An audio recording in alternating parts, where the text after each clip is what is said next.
is Laura Van. My name is Laura Van Pembroke. I use she, her pronouns.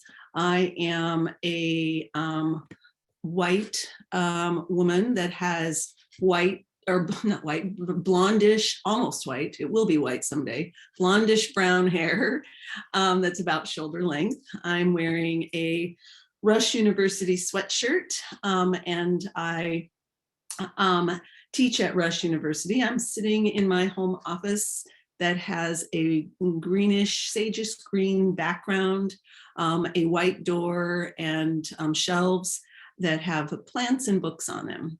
I'm going to speak a little bit about two different things.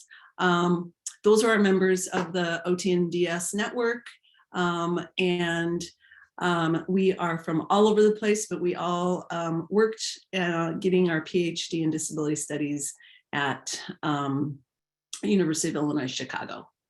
Dandy, can you go to the next slide? There we go. Yeah.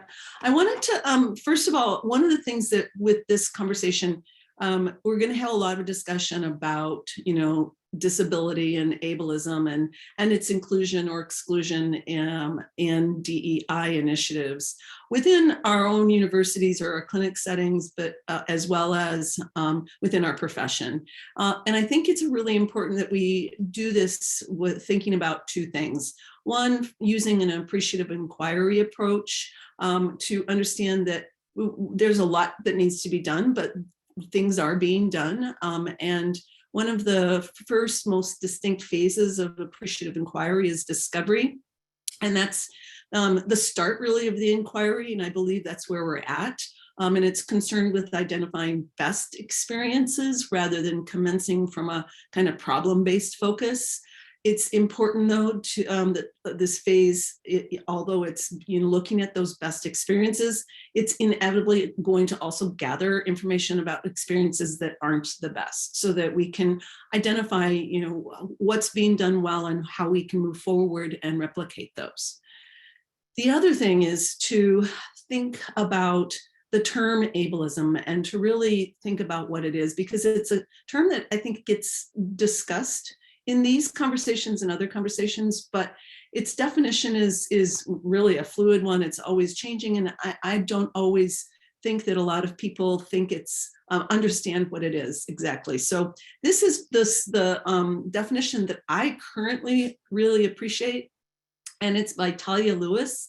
And it's this is a brief description of it. It's a system of assigning value to people's bodies and minds based on societally constructed ideas of normalcy, productivity, desirability, intelligence, excellence, and fitness. And it goes on a little bit more, and it says that these constructed ideas are very deeply rooted in eugenics, anti-Blackness, misogyny, colonialism, imperialism, and capitalism. And it's basically a system of oppression that leads to people in society determining people's value based on their culture, their age, language, appearance, religion, birth, or living place, health, wellness, or their ability to satisfactorily reproduce, excel, and behave. And I encourage you to explore Talia Lewis more, and I think I will be able to put her link into the chat for folks. We're going to talk a little bit more about how ableism does not stand alone on its own. There's a significant appreciation, thank you, Esther, for intersectionality, and Danby is going to delve into that a little bit. Thanks. So I'm Danby Lee. I'm an Asian woman with black hairs. I'm wearing glasses and a black dark gray shirt and a black cardigan. I'm sitting in the background. You see a window and two lights next to the window. So I'm going to just briefly talk about disability justice, and some of you may have heard about it. Some of you may understood it just as disability rights, which is often like people interchangeably use it when they actually shouldn't. So disability justice is a very specific framework that really focuses on including the experiences of people who are marginalized people with disabilities. So that includes people of color, immigrants, LGBTQ plus people, homeless people, incarcerated people, and people who have had their ancestral lands stolen. And so they really talk about how diverse systems of oppression interact and reinforce in each other. So there's really this discussion around intersectionality and how important it is to include or think about the intersectionality of all identities and marginalized groups. So this movement actually came out as a resistance to the US disability rights movement, which was primarily led by white disabled people. It's really a framework to remind us that, you know, we need to think about all identities and how they intersect.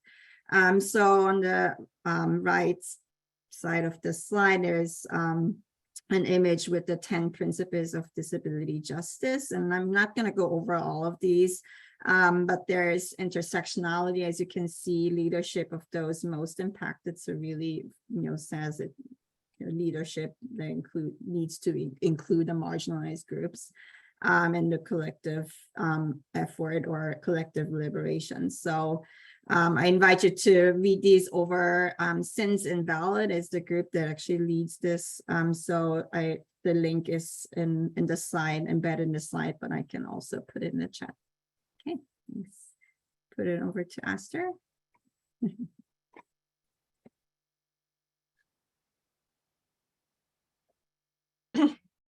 Hi, my name is Aster Harrison.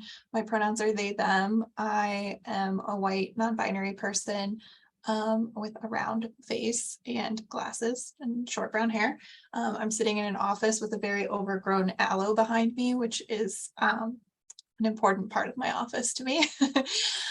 So I just wanted to give a little context of how this conversation came about. So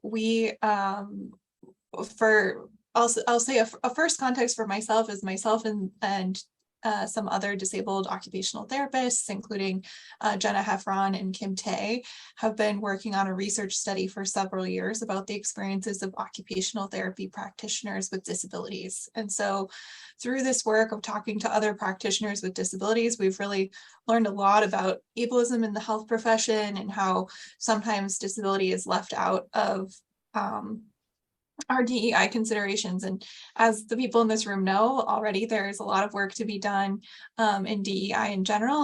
And sometimes when we're doing this work, disability is not considered as part of that either.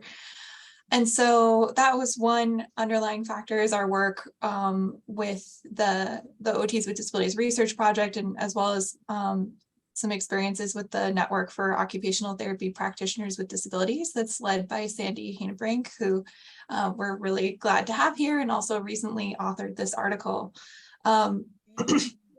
Another inspiration for this conversation was some conversations we had at World Federation of OT with some international OTs who were really thinking about ableism in the profession and experiences of practitioners with disabilities. And we really wanted to have this conversation to invite other leaders, other people who are interested in doing justice, equity, diversity, and inclusion work in the profession, because we really deeply believe, and thank you so much for the framing about disability justice, Dambi, because we deeply believe that all of our liberations tied up with each other, that collective liberation means that our anti-racist work and our anti-ableist work and our LGBT rights work, all of that goes together, because when one of us receives more justice, more liberation, it's good for all of us, right? And so we really want to move together and be doing this justice work all together. And of course, also centering people who are multiply marginalized, right? Like a lot of disabled occupational therapists and occupational therapy students and OTAs are also people of color, are also queer people, are also trans people, et cetera. So to kind of start this conversation, we wanted to, there's two articles on the screen. We're not going to read both of them, but one of them is very short, and we're going to take a moment to look at that. I'll go backwards and talk about the second one first, which is an article that we learned about at World Federation of OT that says, "Is occupational therapy an ableist health profession?" And so that is one that I would recommend folks check out for thinking about ableism in our field. And then one that we're going to check out now, take a few moments because it's really short, it's like about a page and a half, is this article called Disability is Diversity, Changing OT Culture to Include Disabilities, that was just recently came out, thinking about how disability can be part of some of our existing DEI work. So those links have just been dropped in the chat. Please feel free, if the links are not accessible to you or you need help accessing the reading in any kind of way, feel free to unmute and ask us a question or chat any of the leaders and we will help you get access. But we'll just take, I think maybe like 5 minutes to read through. If you don't read the whole thing, it's totally fine. We'll just take like about 5 minutes to skim through that, which will help us with our small group conversations, which are coming next.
All right, so again, it's completely fine if you didn't finish reading. We can just talk about as far as you got or take some more time to read in the small groups.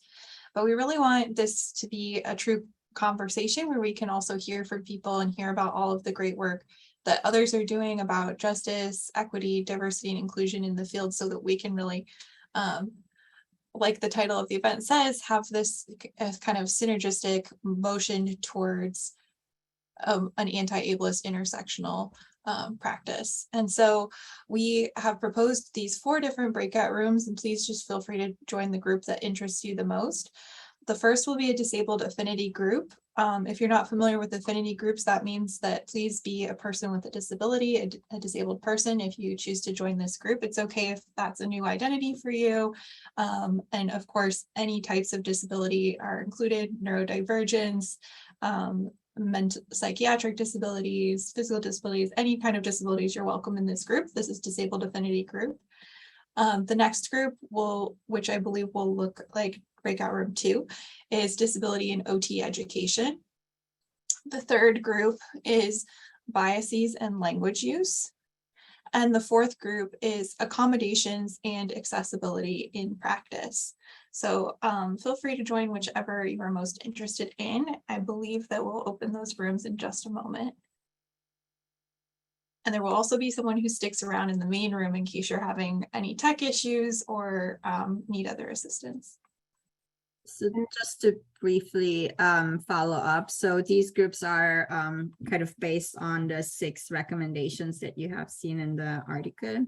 So try to, you can use any of these recommendations within the group, but it's more like by setting or by specific focus, like what do you see how can it would be a discussion on how to apply these recommendations within those areas. We also have some discussion questions. There will be actually a link to the link in the chat.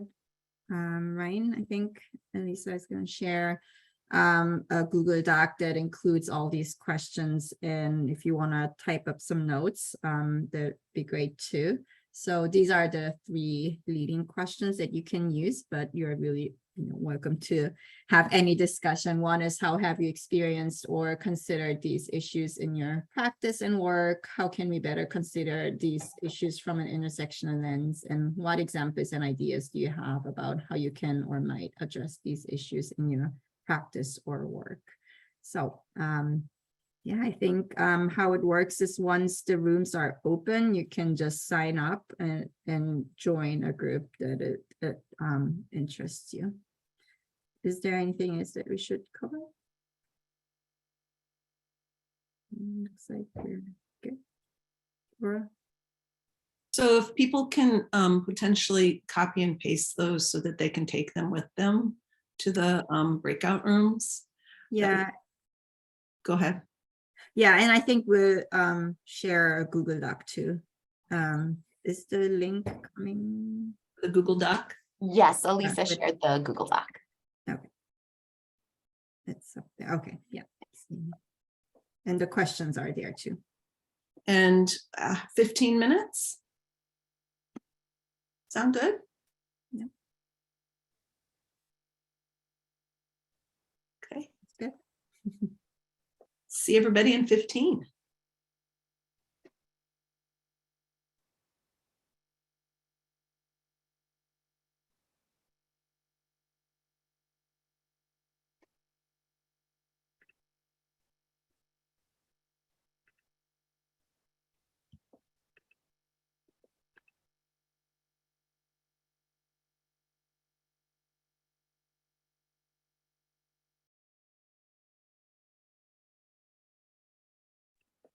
So we really didn't talk about how we were going to share this, but I think we all need to go around and share, at least with the larger group, just maybe 1 or 2 takeaways, whether it was a conversation that discussed, shared experiences or shared frustrations or shared best practices that were occurring.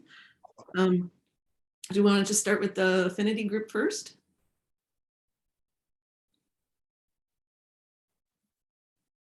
Yes, does anyone feel strongly about sharing, or would you like me to share? Go for it. Okay. We had a great conversation, and also I'll just speak for myself.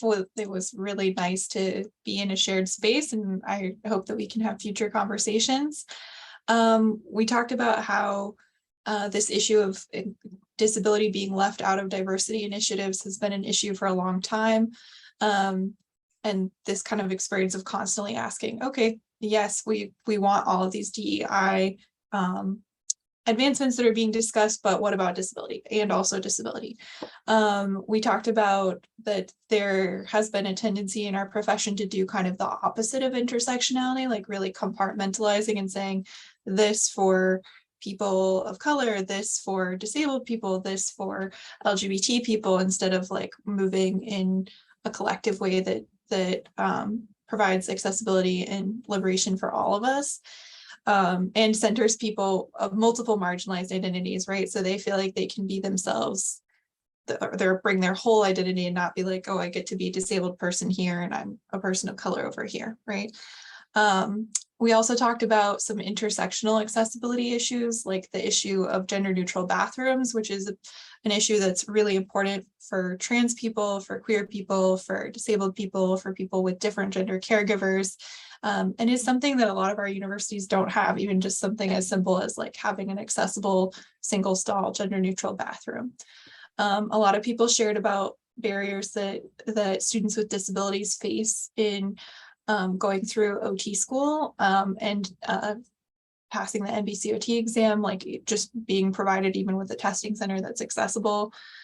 We talked a lot about how much advocacy that we as disabled people do for ourselves within the profession, and how that advocacy can be exhausting, and also I'll add that advocacy is also like a huge skill, that we know a lot about accessibility and know a great deal about self-advocacy, right? And so these are some skills that OT practitioners with disabilities should be recognized for, and we should be concerned about excluding people who have these really powerful advocacy skills. We should want these kind of people in the profession. Yeah, so it was a great starting conversation. Oh, one more bullet I just wanted to say, because I think that a lot of the people who do DEI work in this room will identify with this on the realm of multiple different topics and identity issues. Is that it was shared that leadership of the profession, like, high up folks in AOTA tend to only be willing to do justice, equity, diversity work when they're comfortable, like to the extent that the people in power are comfortable.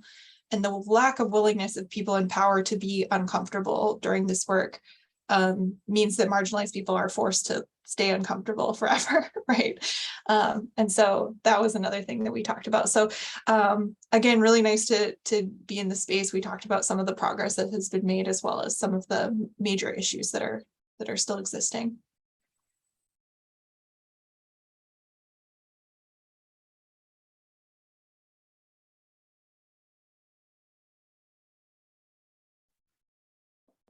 Someone want to talk about from the group 2? Anyone want to volunteer? If not, I can quickly talk if that's okay.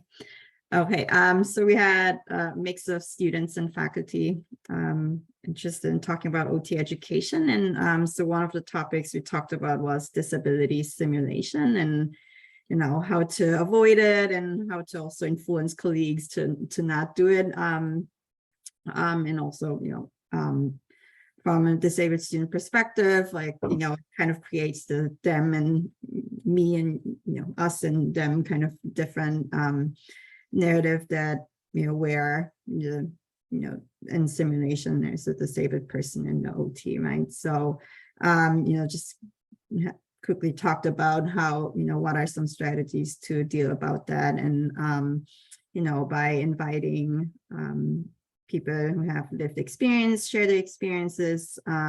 If it is inevitable to have some sort of a simulation, then, also raise awareness of, for students to know that this is actually, you know, not the best way to learn, or, you know, just have them understand the problem that comes with disability simulation. I also talked about how in medical conditions or diagnosis-based courses that we all have, how to integrate the voices of people with lived experiences. At the same time, acknowledging that that's just one person's experience. So maybe using, you know, disability blogs or influencers and social media. There are so many great influencers now that easily and efficiently deliver messages that, you know, how ableist the environment is, and, you know, all of that. So, and that's how the younger generation learns. So just sharing those kind of resources with students would be one way. And also talked about how to support disabled students better in the OT program, and more about, like, you know, it has been a challenge to different programs, and we're learning and we need to do better.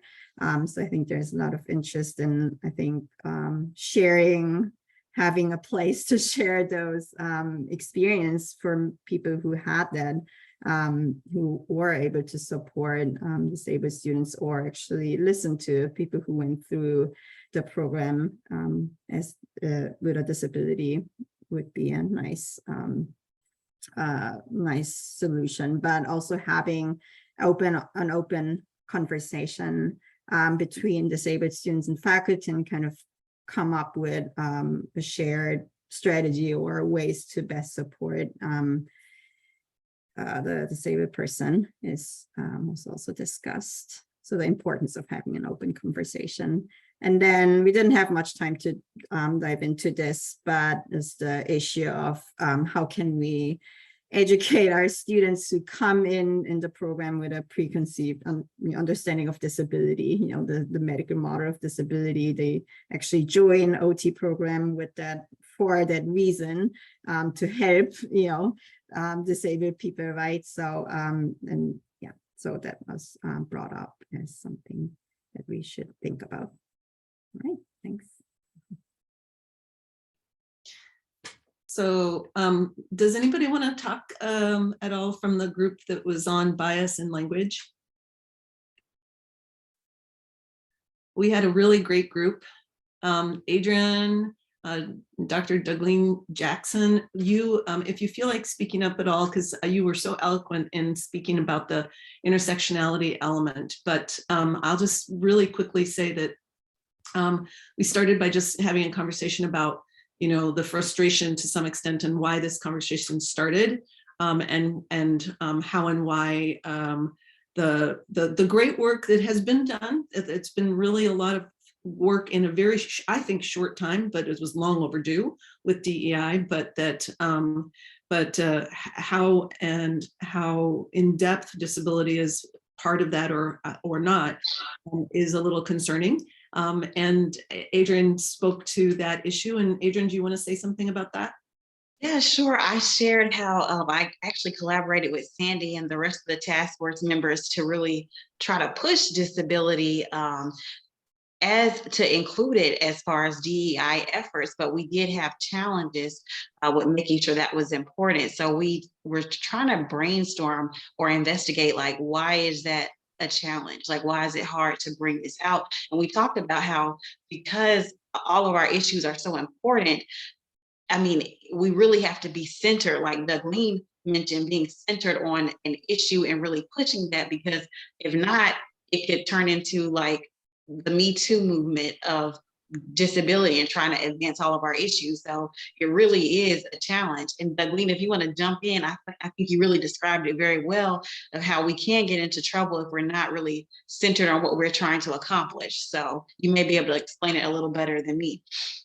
Yes, what I was saying is having that DEI Me Too movement is that you can't really move forward if everybody's jumping on. It's almost like you're an octopus and you have tentacles, and you have to attend to each and every one of those tentacles, because they're all important issues. And if you want to move forward, all of them need to work together and recognize how they're a part of one body, and that intersectionality comes into play there, in that you can't separate and As Joe was saying, today I'm this identity, but then there's other aspects of my identity here and in different spaces. It's as though you're just popping around. So it's a challenge, but it's also important that we don't water down the issue and remember what you're here to discuss, because you can't address all with the same strategy. You have to attend to each of them and recognize how that interplay also exists.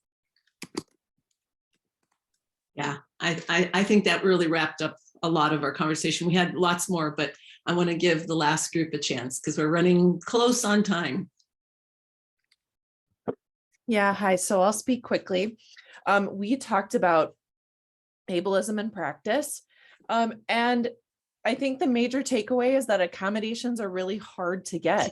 They're in a lot of different settings, there's no light duty. And so, and when we often do need accommodations as workers, those accommodations are tied to money.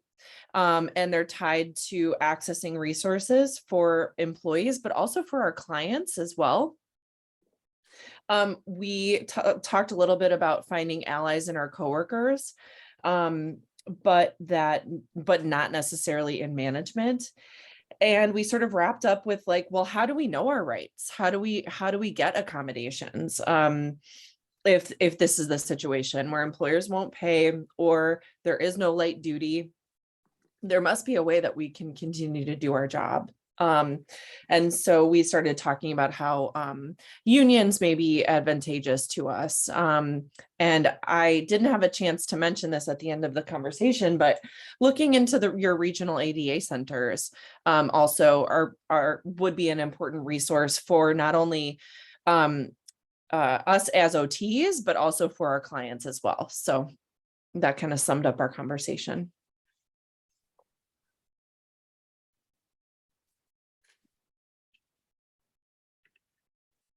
Anybody else want to just add thoughts or concerns or comments that are dying to in this really amazing group of people? I love this group. I want us to keep talking. I want to say that Jacqueline's summary triggered a memory for me about one of my students and having them learn how to navigate and advocate for themselves. And we think of it with our clients, but also in the different practice settings, including academia, how we need to find out what our disability services are and help our students learn how to advocate for themselves, because this particular student, her accommodations weren't enough for her. And she was coming to me asking for all these extra things. And I'm like, this is what you have to get. And she did not know that she needed to request for more. So, and did not need to come to disclose, in all honesty, to me, but learning how to navigate and how much you need to disclose. So when we speak of practice, also including academia. I'm struck by what Dougline is saying, and others have shared the academic experience. I find myself currently in a situation where I've been asked to help a program look at their curriculum relative to Jedi kinds of issues and content, and keep trying to personally expand it to say, can we look at processes as well and think about it in terms of a universal admissions and education process, and was struck by a conversation that I had today around holistic admissions, where if diversity and inclusion is this octopus, then ableism was a tentacle that was being unattended to. But the focus was to try to, well, let's be as open and inclusive as possible. So that's one thing I wanted to say. The other part of it I wanted to say, I think, was, though, kind of gets more at this, is it a grand bait and switch kind of enterprise that's going on, where you tell people, yeah, come into occupational therapy because this is what we're focused on, and we're holistic, and we see all parts of individuals and all their various identities. but then the training process doesn't appreciate and recognize and respect those multiple identities that an individual have. And so when I talk about it as a bait and switch, we kind of set them up, because we kind of say, yeah, this is who we are, but then we're not always doing that. And so many of you have already shared examples, and Dougline's example just most recently about, well, let me help you figure out how to navigate this, because you're right, we didn't build this space, and we didn't build the processes in this space to account for someone who goes through the world in the unique way that you do. And so we really do need to have that kind of universal access throughout the educational process, from admissions to graduation and employment. But we're not shining the light on that. We don't have the lens yet where we're continually focused that way, is my thinking. Okay. Well, an hour flew by. Lisa, do you want to give any information on follow-ups? Sure. I did just put in the chat. We do have an interest survey for the Occupational Therapy and Disability Studies Network. So if you're interested in, getting more involved or have some ideas for future projects that, as a group, we can all kind of work on together, we'd love to hear from you. So that's in the chat, or you can reach out to any of us that we put some emails in the chats earlier. We will have this available on our YouTube channel once it's captioned. So thank you for your patience as we just try to make it as accessible as possible. But we do have some other videos on our YouTube channel from other events. So feel free to check those out. I don't have the link quite available. I should have had that, but anyway, we'd love to see that. You can follow us on Facebook or Twitter. Our handle is @OTDS Network. And again, thank you so much for the great conversation today. And we have quarterly online conversations, so hope to see you in our next one too. Have a good evening, everyone.